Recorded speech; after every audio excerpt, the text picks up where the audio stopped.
মুর্তজা, টুর্নামেন্টের উদ্বোধন হয়েছে। সার্বিকভাবে কেমন চলছে টুর্নামেন্ট? আজ কোন কোন দল খেলছে?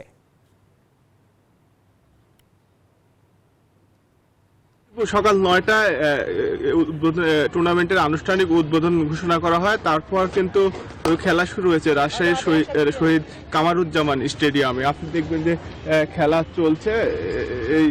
এই আয়োজনে কিন্তু ছেলেদের মতো 4 দল নিয়ে অনুষ্ঠিত হচ্ছে। নারীদের এই বিসিএল দলগুলো হচ্ছে উত্তরাঞ্চল, মধ্যাঞ্চল, পূর্বাঞ্চল ও দক্ষিণাঞ্চল। শহীদ এই কামারুজ্জামান স্টেডিয়ামে এখন খেলা চলছে। এখন এর পাশাপাশি কিন্তু আরেকটি ভেন্যু রয়েছে রাজশাহীতে, বাংলা ট্র্যাক ক্রিকেট একাডেমি, সেখানেও কিন্তু খেলা চলছে। আমরা উত্তরাঞ্চল এবং যে মধ্যাঞ্চলের খেলা এই মাঠে চলছে, এখন বিরতিতে আছে।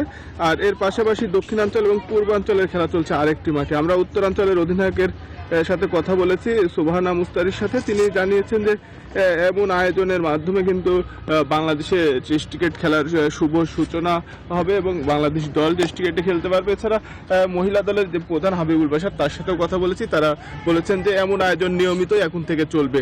এই ছিল রাজশাহী থেকে সর্বশেষ আসিফ টিপু।